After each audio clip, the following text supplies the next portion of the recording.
दिल्ली में आने वाले कुछ दिनों में विधानसभा चुनाव होंगे, जिसको लेकर सभी बड़े दलों ने अपना मोर्चा खोल दिया है। दिल्ली में आम आदमी पार्टी और दिल्ली बीजेपी पहले से एक्टिव वोट में है। दिल्ली प्रदेश कांग्रेस की तरफ से भी एक बड़े अभियान की शुरुआत गुरुवार को की गई। यही वजह है कि कांग्रेस नेता भी अलग अलग अभियान चलाकर और जनता के बीच एक्टिव मोड में दिखाई देने लगे हैं। दिल्ली प्रदेश कमेटी के अध्यक्ष देवेंद्र यादव ने विधानसभा चुनावों के लिए बड़ा अभियान शुरू किया है, जिसको दिल्ली वालों आओ दिल्ली चलाओ अभियान नाम दिया है। इसके तहत सभी 7 संसदीय क्षेत्रों में 7 वाहन प्रचार प्रसार में लगाए गए हैं। इन वाहनों में एक खाली कुर्सी रखी गई है, जिस पर कांग्रेस कार्यकर्ता दिल्ली की जनता से बातचीत करेंगे और उनके विचार लेंगे। कांग्रेस पार्टी दिल्ली के विधानसभा चुनाव में जाने से पहले दिल्ली की जनता से उनके विचार सलाह लेकर कांग्रेस घोषणा पत्र न्याय संकल्प में रखेगी। बता दें कि दिल्ली विधानसभा की 70 सीटों के लिए चुनाव फरवरी 2025 में होना है। इसके लिए आप बीजेपी और कांग्रेस में सियासी जोड़तोड़ अभी से जारी है। आम आदमी पार्टी जहां दिल्ली में चौथी बार सत्ता में वापसी करने की तैयारी में जुटी है, तो बीजेपी की रणनीति आपको सत्ता से बेदखल करने की है। कांग्रेस नेताओं ने इस बार अकेले दम पर चुनाव लड़ने के संकेत दिए हैं। से पहले आम आदमी पार्टी आप एपी के संयोजक अरविंद केजरीवाल ने बड़ा मास्टर स्ट्रोक चला है। उन्होंने दिल्ली सीएम पद से इस्तीफा सौंप जिस तरह से आतिशी को राष्ट्रीय राजधानी क्षेत्र का अगला मुख्यमंत्री बना दिया, वह कदम बहुत कुछ कहता है। उनके इस कदम के बड़े ही गहरे और दूरगामी परिणाम निकल कर आएंगे, जो न सिर्फ अरविंद केजरीवाल बल्कि समूची आप के लिए किसी सियासी बूस्टर से कम नहीं होंगे। हिंदी अखबार दैनिक भास्कर में छपे संपादकीय लेख के जरिए वरिष्ठ पत्रकार नवनीत गुर्जर ने बताया कि अरविंद केजरीवाल का यह कदम बहुत ही सोच समझ कर लिया गया है। निसंदेह यह उनकी कमाल की रणनीति का हिस्सा है। उनका इस्तीफा इसलिए भी और अहम हो जाता है क्योंकि आगे हरियाणा का भी विधानसभा चुनाव है, जबकि फरवरी 2025 में दिल्ली में विस चुनाव होंगे। एएपी के लिए गेम चेंजर साबित होगा इस्तीफा दांव। नवनीत गुर्जर के मुताबिक 4 दिन हो या फिर 4 महीने भारत में कुर्सी छोड़ना बहुत कठिन है। यह काम खाना छोड़ने से भी अधिक कठिन है। ऐसे में यह अरविंद केजरीवाल का बड़ा पॉलिटिकल मूव है। आने वाले चुनावों में वह इसे छाती ठोंक ठोंक कर दिखाएंगे और बड़े दांव के तौर पर जनमानस के बीच भुनाने का प्रयास करेंगे। समझा जा सकता है कि वह इसके जरिए सिंपैथी गेन करना चाहेंगे। डमी सीएम को अरविंद केजरीवाल ही करेंगे कंट्रोल। दिल्ली में ताजा सियासी घटनाक्रम को करीबी से देखने समझने वाले जानकारों, टिप्पणीकारों और स्तंभकारों का मानना है कि आतिशी तो सिर्फ डमी सीएम भर हैं। दिल्ली में सीएम की कुर्सी पर भले ही वह बैठें या कोई और पर्दे के पीछे से उन्हें बैठालने वाले अरविंद केजरीवाल के संदर्भ में की ही चलेगी। बीजेपी ने बताया नौटंकी इस्तीफा दांव करेगा बड़ा गेम। पॉलिटिकल सर्कल्स में यह भी चर्चा है कि चंपई सोरेन या फिर जीतन राम मांझी जैसा किरदार आप में न पैदा हो, इसलिए अरविंद केजरीवाल ने टेस्टेड एंड ट्राइड चेहरे को उत्तराधिकारी तय किया। चूंकि फरवरी 2025 में दिल्ली में विधानसभा चुनाव हैं, ऐसे में अरविंद केजरीवाल आने वाले 4-5 महीनों को अग्नि परीक्षा मान रहे हैं। हालांकि बीजेपी उनके इस्तीफे से जुड़े कदम को ड्रामा या नौटंकी करार देती नजर आई है, मगर एक्सपर्ट्स का कहना है कि यह बड़ा दांव आपके अभियान को और ऊर्जा देगा। अरविंद केजरीवाल का अब आगे ऐसा है प्लान। विधानसभा चुनाव से पहले अरविंद केजरीवाल दिल्ली के स्कूलों, मोहल्ला क्लिनिक्स, डीटीसी बसों, हनुमान मंदिरों और नुक्कड़ सभाओं में दिखेंगे। वे इस दौरान किसी बड़ी गेम चेंजर योजना फ्रीबीज से जुड़ी का भी ऐलान कर सकते हैं। जानकारों का मानना है कि इससे आप और अरविंद केजरीवाल को फायदा ही होगा। आतिशी कैसे बनी दिल्ली की एक्सीडेंटल चीफ मिनिस्टर? एएपी के बाकी नेता पिछड़े बारी बारी। श्रेष्ठ ओपिनियन। आम आदमी पार्टी विधायक दल की बैठक में आतिशी को दिल्ली का नया मुख्यमंत्री चुन लिया गया है। इस चुनाव के साथ ही अरविंद केजरीवाल ने दिल्ली सरकार के नेतृत्व को लेकर काफी समय से चली आ रही उठापटक और राजनीतिक जंग को विराम दे दिया है।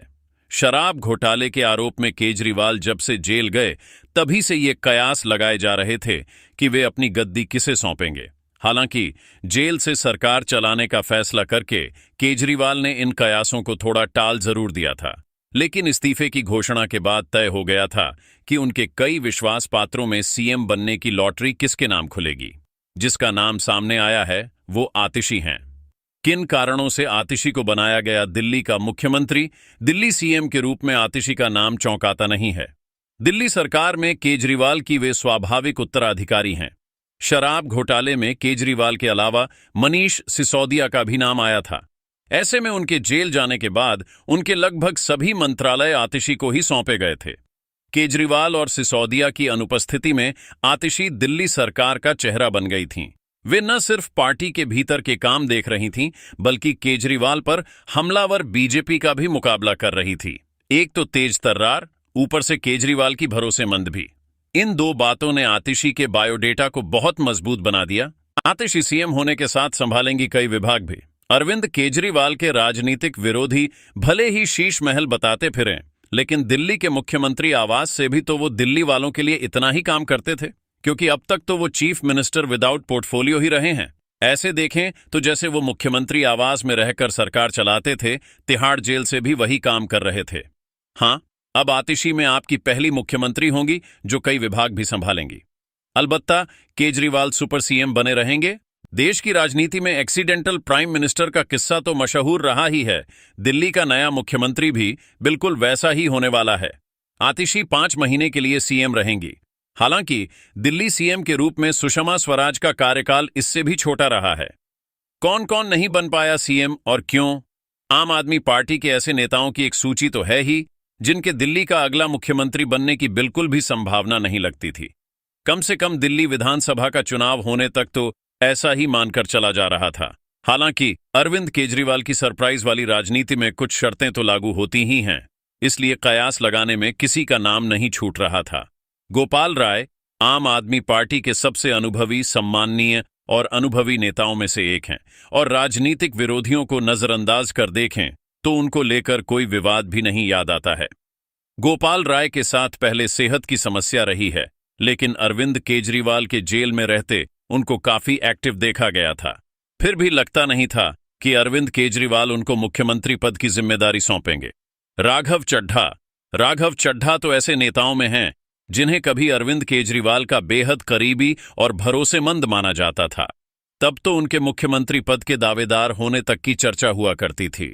राघव चड्ढा ने काम भी किया है। पंजाब में आम आदमी पार्टी की सरकार बनने में उनका भी महत्वपूर्ण योगदान रहा है। दोस्तों जान लेते हैं दिल्ली विधानसभा चुनाव की सभी 17 विधानसभा सीटों पर किसकी जीत होने वाली है, कौन सी पार्टी मारने जा रही है बाजी। दिल्ली विधानसभा चुनाव की सभी 17 विधानसभा सीटों के सटीक विश्लेषण और ओपिनियन पोल के बारे में जान लेते हैं, इसलिए इस वीडियो को आप अंत तक देखें, जिससे आपको पता चल जाएगा कि दिल्ली में अरविंद केजरीवाल की सरकार बनी रहेगी या फिर गिरेगी। आइए जानते हैं सबसे पहले केंद्रीय दिल्ली की। केंद्रीय दिल्ली में 7 विधानसभा सीट रहते हैं। 7 विधानसभा सीट में से आप पर आम आदमी पार्टी के खाते में 5 सीटें, बीजेपी खाते में 2 सीटें, कांग्रेस पार्टी खाते में 0, अदर पार्टी खाते में 0 सीट। नई दिल्ली की 7 विधानसभा सीट आती है। 7 में से आम आदमी पार्टी के संयोजन अरविंद केजरीवाल के खाते में 3 सीटें, बीजेपी खाते में 4 सीटें, कांग्रेस पार्टी खाते में 0, अदर पार्टी खाते में 0 सीट।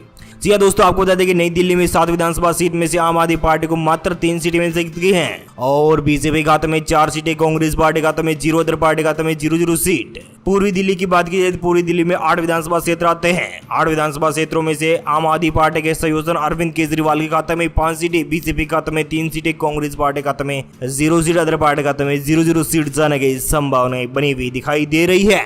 दिल्ली की 17 विधानसभा क्षेत्रों में से 22 विधानसभा क्षेत्रों का ओपिनियन पोल आपको दिखा रहे हैं। इस ओपिनियन पोल के लिहाज से देखा जाए तो आम आदमी पार्टी के संयोजन अरविंद केजरीवाल के खाते में 13 सीट और भारतीय जनता पार्टी के खाते में यहाँ पर 9 सीटें। कांग्रेस पार्टी का अभी तक खाता खुलता हुआ दिखाई नहीं दे रहा है। अदर पार्टी खाते में 0 सीट जाने की संभावनाएं बनी हुई दिखाई दे रही है। इसी तरह बात की जाए तो दिल्ली की केंद्रीय दिल्ली, नई दिल्ली और पूर्वी दिल्ली में अब तक 22 विधानसभा सीट का सटीक विश्लेषण कर यानी कि ओपिनियन पोल करके आपको बता रहे हैं, और यहाँ की जनता की राय के अनुसार अभी तक आम आदमी पार्टी अच्छी खासी प्रदर्शन कर रही है। अभी तक की 22 विधानसभा सीटों की बात की जाए तो, और बीजेपी यहाँ पर सेकंड लार्जेस्ट और कांग्रेस पार्टी के यहाँ पर खाता खुलता हुआ दिखाई नहीं दे रहा है। अदर पार्टी का भी यहाँ पर सुपड़ा साफ होता हुआ दिखाई दे रहा है। उत्तरी दिल्ली, जी हाँ दोस्तों, उत्तरी दिल्ली में क्या रहेगा सीट का बंटवारा। जी हाँ दोस्तों, यहाँ पर उत्तरी दिल्ली में आम आदमी पार्टी को मुंह की खानी पड़ेगी। यहाँ पर उत्तरी दिल्ली में आम आदमी पार्टी को मात्र 2 सीट नसीब हो पाएगी। तो यहाँ उत्तरी दिल्ली में भारतीय जनता पार्टी के खाते में यहाँ पर 6 सीट आ पाएगी। यानी कि कह सकते हैं कि यहाँ पर कांग्रेस पार्टी और आम आदमी पार्टी का काफी ज्यादा नुकसान हो सकता है।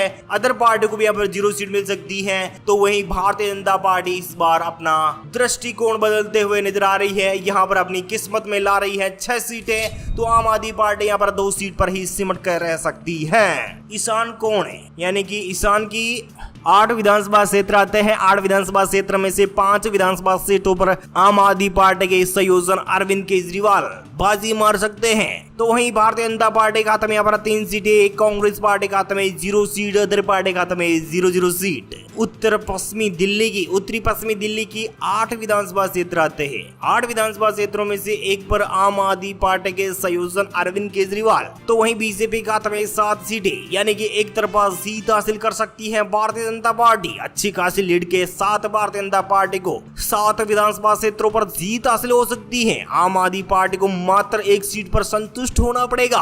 कांग्रेस पार्टी खाते में 0 सीट, अदर पार्टी खाते में 0 सीट का सामना किया जा सकता है। आइए हम बात कर लेते हैं केंद्रीय दिल्ली, पूर्वी दिल्ली और नई दिल्ली समेत उत्तरी दिल्ली, ईशान कोण और पश्चिमी उत्तरी दिल्ली के ओपिनियन पोल की बारे में बात की जाए तो यहाँ पर अब तक इन 6 विधानसभा क्षेत्रों को मिलाकर यहाँ पर सभी 70 में से 46 विधानसभा क्षेत्र आ रहे हैं और दिल्ली में यहाँ पर 21 विधानसभा सीट के साथ आम आदमी पार्टी के संयोजन अरविंद केजरीवाल बढ़त बनाते हुए नजर आ रही हैं। बीजेपी खाते में 25 सीटें, कांग्रेस पार्टी खाते में 0 सीट, अदर पार्टी खाते में 0 सीट जाने की संभावनाएं दिखाई दे रही है।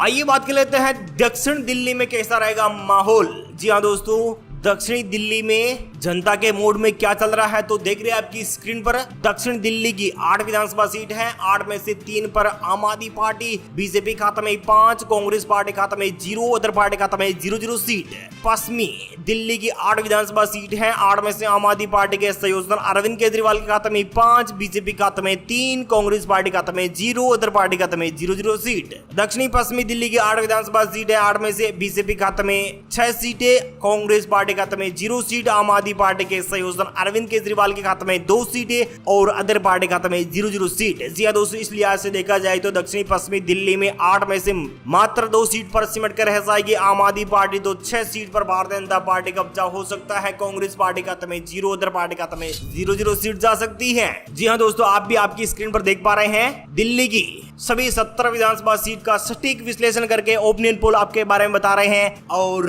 इस ओपिनियन पोल के नतीजों के अनुसार 31 सीटों के साथ आम आदमी पार्टी के संयोजन अरविंद केजरीवाल यहां पर बाजी मार सकते हैं। तो वहीं भारतीय जनता पार्टी के नरेंद्र मोदी यहां पर 39 सीटें, यानी कि भारतीय जनता पार्टी दिल्ली में पहली बार वनवास के काटने के बाद पहली बार 39 सीटों पर भारतीय जनता पार्टी 31 सीटों के साथ आम आदमी पार्टी और कांग्रेस पार्टी खाते में 0, अदर पार्टी खाते में 0 सीट जाने की संभावनाएं बनी हुई दिखाई दे रही है।